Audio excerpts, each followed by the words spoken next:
Are you a movie fan outside of your own work? Yeah, more a fan outside my work, for sure. Do you go to a lot of movies? Or are you a DVD person? Or?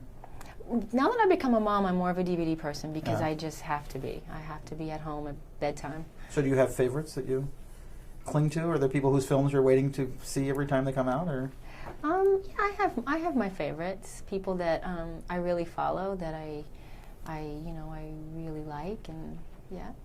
Actors, directors? Both. You don't want to name any. No. Well, isn't it good to be positive about? I mean, is there?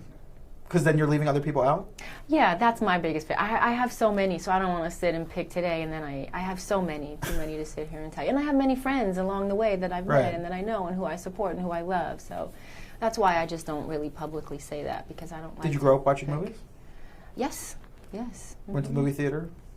Not early on in my life, but as a teenager, I absolutely did, yeah. So were you into silly stuff? Were you into heavy stuff? Were you sneaking out to the art house? Art house.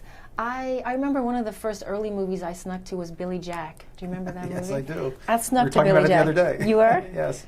I snuck to Billy Jack in a drive-in theater, and what happened in that car while Billy Jack was playing should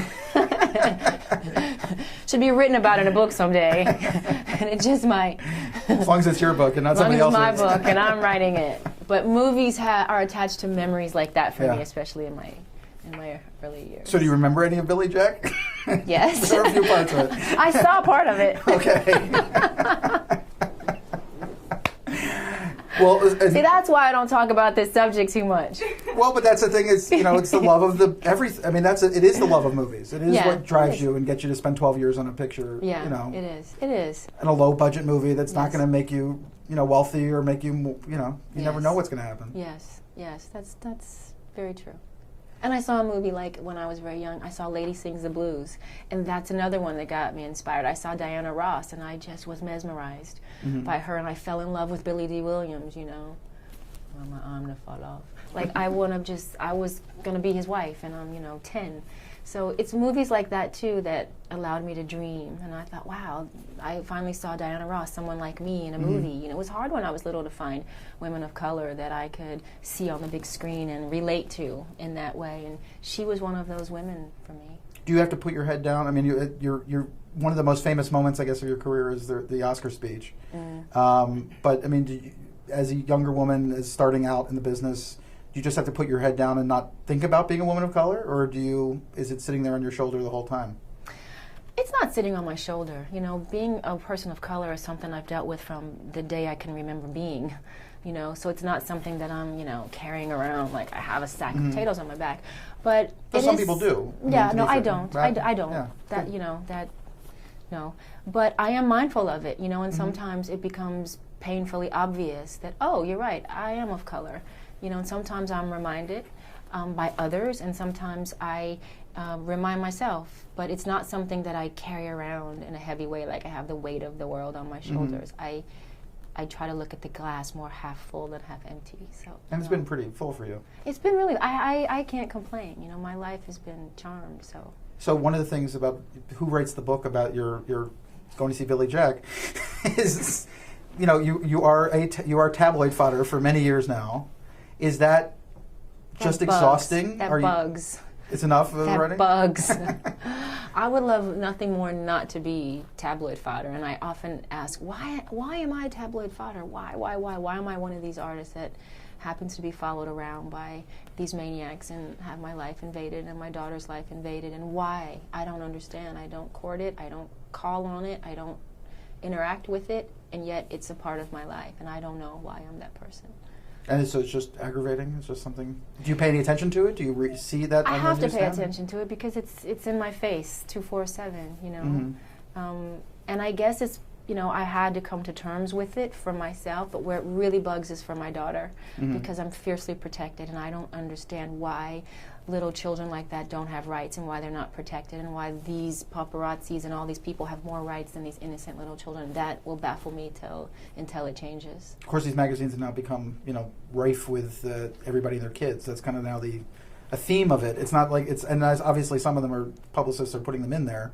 Well, I'm not. It's like, obviously you're not. And I think it's kind of disgusting. Yeah. Children very should be surreal. left. Children should be off limits. That's how I feel.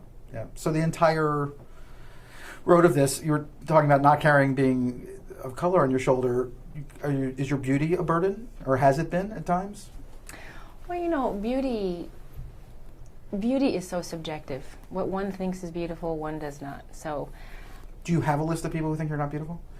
oh yeah, There can't be a very long I'm list. Sure. Oh yeah. There's people that hate me. Well, no, there are people who dislike you, but they're still going, she looks And great. they don't think I'm beautiful either. Okay. But I don't, you know, I think everybody's got to deal with whatever package they come here in with whatever bag of tricks they have in it, you know. And I've always, like I said, I'm this person that looks at the glass as half full usually. So I use what I have, and I try to get what I don't have, and try to put it together. So is that part of the requirement of doing the extreme stuff that's not in that light?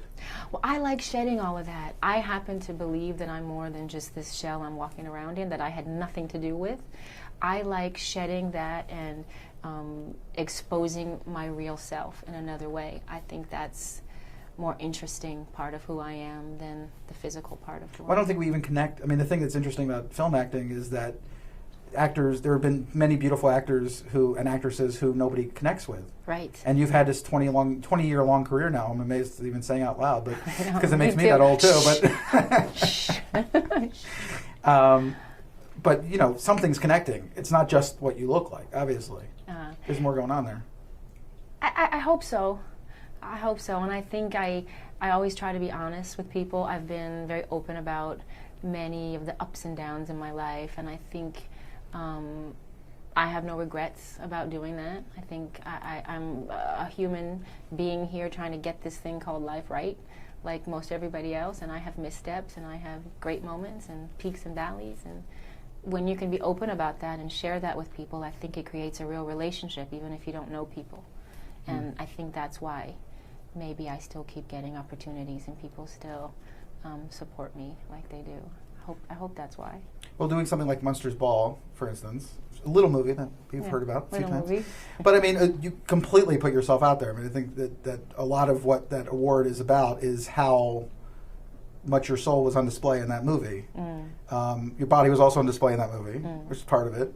And just months before, less than a year before that movie came out, you were in Swordfish when there were like endless reports about you showing your top off, taking your top off, and it was some sort of moment in history that must have been, you know. Is that just craziness? Is that good for your career that you actually have people that interested in you shedding your skin for a moment, or?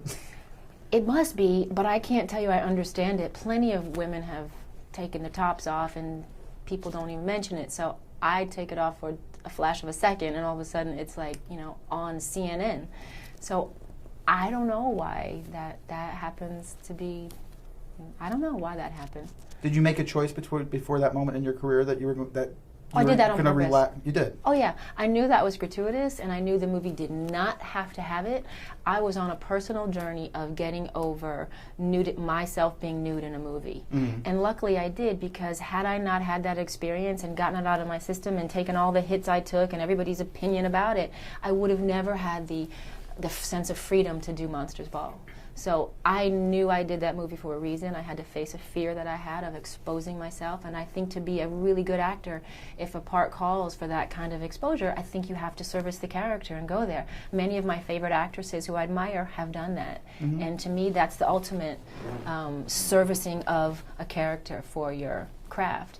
And I was afraid to do that. And so Swordfish was by design for me personally. It gave me a chance to do it where nobody was touching me. It wasn't a love scene. Right. It was just to say, whoop, okay, there you go. Okay, I did it. Phew. That's over with. I wake up in the morning and I'm still okay. Like, I had to do that for my sense of confidence and my sense of freedom. Do you carry the experience of what you do on a set with you after you do the movie? Something like Monsters Ball or something like this, Frankie and Alice?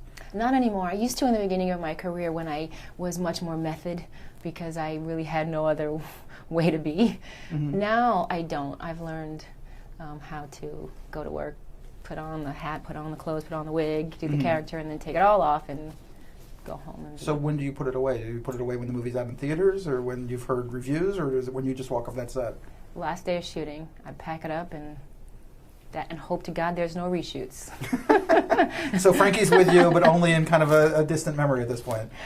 She'll always be with me in some, some way. All the characters kind of percolate in there, but I've long forgotten the process and long forgotten wearing the clothes and being in the shoes and all of that.